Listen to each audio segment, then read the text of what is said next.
धरती पर गर्मी बढ़ती जा रही है और इसी ने हमारे दिमाग में एक अजीब सा ख्याल डाल दिया। क्या हो अगर हम धरती का सारा पानी उठाकर सीधा सूरज पर फेंक दें? क्या उससे सूरज ठंडा हो जाएगा या मामला और बिगड़ जाएगा? स्वागत है आपका डीप रियलिटी फैक्ट्स में, जहां हम ऐसे ही पागलपन भरे सवालों में गोता लगाते हैं। तो चलिए पता करते हैं क्या होगा। सबसे पहले अपने टारगेट को समझते हैं। सूरज एक कॉस्मिक जायंट है। इसमें 1.3 मिलियन पृथ्वी समा सकती हैं। ये ज्यादातर हाइड्रोजन से बना है, जिसकी सतह का टेम्परेचर 5400 डिग्री सेल्सियस है। इसके अंदर न्यूक्लियर फ्यूजन चल रही है, मतलब हर सेकंड अरबों एटम बम जितना एनर्जी बन रही है, और ये हमसे 150 मिलियन किलोमीटर दूर है।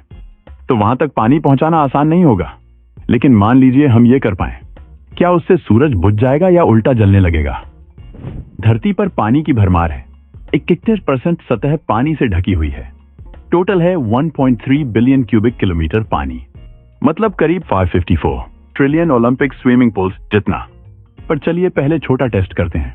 एक गिलास पानी से शुरू करते हैं। सोचिए हम 250 ml यानी एक गिलास पानी को नासा के पार्कर सोलर प्रोब पर लॉन्च करते हैं, जो अब तक सूरज के सबसे करीब गया है, लेकिन वहां तक पहुंचना बहुत मुश्किल है।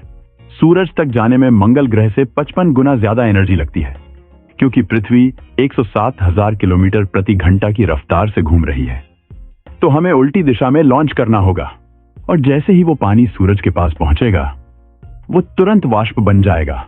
हाइड्रोजन और ऑक्सीजन में टूटकर वो फ्यूजन का नया फ्यूल बन जाएगा, और सूरज थोड़ा और तेज जलने लगेगा। मतलब गिलास पानी वाला आइडिया फेल। अब करते हैं आखिरी कोशिश। क्या हो अगर हम धरती के सारे महासागर सूरज पर डाल दें? 96% पानी तो यहीं पर है। मान लीजिए मैरियाना ट्रेंच में एक साई-फाई पोर्टल खोलते हैं, जो 10 मीटर चौड़ा है। उससे भी सारे महासागर खाली करने में हजारों साल लग जाएंगे। और अगर ये पानी किसी तरह सूरज तक पहुंच भी जाए, तो नतीजा वही होगा। सूरज से पहले ही पानी वाष्प बन जाएगा, और फिर हाइड्रोजन और ऑक्सीजन में टूटकर थोड़ा और फ्यूल जोड़ देगा। अर्थ के वजन का सिर्फ 0.02% जोड़ता है ये सब, जबकि सूरज तो 30 हजार गुना भारी है। मतलब एक बूंद समुद्र में डालने जैसा। कोई ठंडक नहीं, बस थोड़ी और जलन। अब जरा पीछे मुड़कर धरती को देखिए। यहां तो तबाही मच गई है। महासागर सूखने से प्लैंकटन से लेकर व्हेल्स तक सब खत्म। बारिश नहीं, समुद्र की लहरें नहीं। तापमान 67 डिग्री तक पहुंच गया है। पेड़ जल गए, पौधे मर गए, जानवर गायब। बचे हुए 43,000 क्यूबिक किलोमीटर ताजे पानी से शायद 20 साल किसी तरह काम चले। लेकिन इंसान अब बंकर या अंटार्कटिका में छुपे हुए हैं। मतलब हमने धरती खुद ही अजीब बना डाली। एक आखिरी प्रयोग। क्या हो अगर हम सूरज के बराबर पानी की बॉल उस पर फेंक दें? इतना पानी तो हमारे सोलर सिस्टम में है ही नहीं। लेकिन मान लीजिए जादू से बन गया। जैसे ही वो बॉल स्पेस में जाएगी, बाहर बर्फ, अंदर भाप, एक चमचमाता आइस वेपर क्लाउड बन जाएगा। अंदर का दबाव इतना होगा कि शायद उसमें फ्यूजन शुरू हो जाए, और वो खुद एक नया सूरज या ब्राउन ड्वार्फ बन जाए।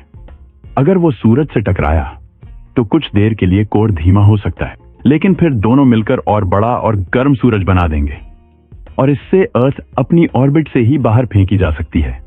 और फिर जीवन का पूर्ण अंत, मतलब और ज्यादा गर्मी।